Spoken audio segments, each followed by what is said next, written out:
In Lesson 11, you will explore more about why COVID-19 has impacted communities differently by examining historical redlining maps. In previous lessons, you've learned about health inequities and COVID-19. In this lesson, you will learn about where some of those inequities came from and why they exist. About 100 years ago, maps were created where certain areas were labeled as desirable and others as undesirable places to live. Banks used these maps to determine if they would lend people money in an area. The areas labeled as less desirable were often where immigrants and people of color lived. This prevented certain communities, such as Black communities, from owning homes or starting businesses, while white people did not face these same obstacles.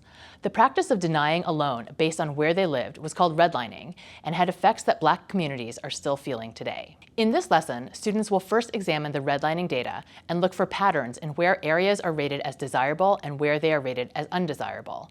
Then, they will explore the connections between historical redlining and today. They can look at historical data and make connections to today to see how redlining still impacts people's health.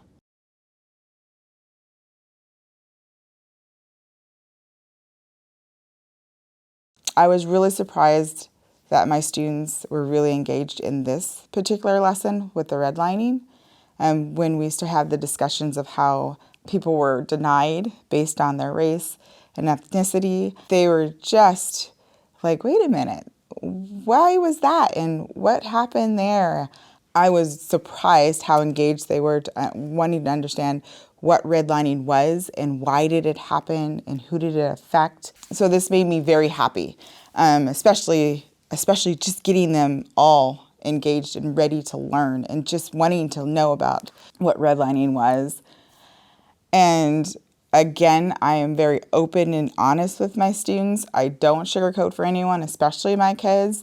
And basically, redlining happened. And so I needed them to know that it happened. This is a fact. Facts are facts, and we can't really dispute those, really. So just being open with them and explaining to them that it happened years ago, and what are the effects today on our health care, how a lot of people of color don't have access to health care.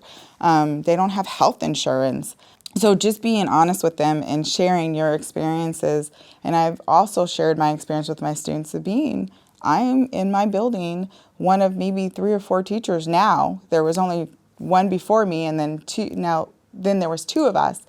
Being the minority and being a Black teacher at that, I've shared with my kids the experiences that I had of not being treated respectfully or fair based on just the color of my skin.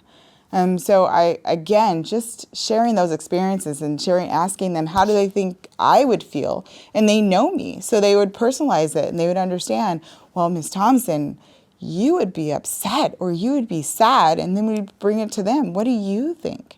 Because a lot of my students are students of color.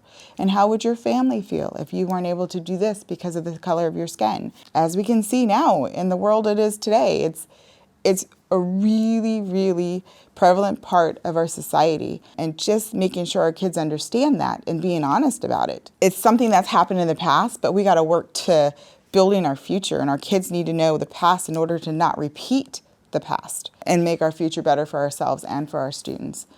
So just being that honest and open about it and sharing, okay, this has happened. These are the things that have happened because of it. How can we fix those and how can we change that and be a better community?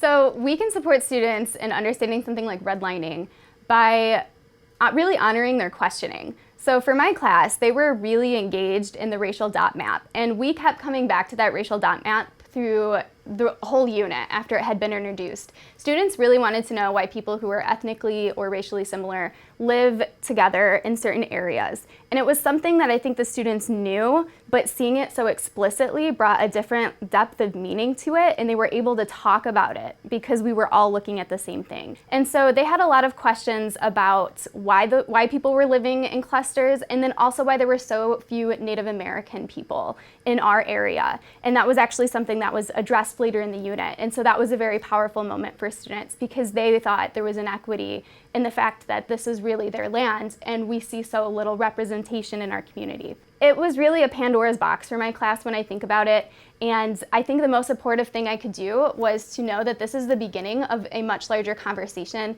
and just hope that in honoring their questioning and honoring the ways that they were wondering about this topic, and exploring those questions with them, it would be helpful for them as they continue their learning in other units in my classroom and beyond.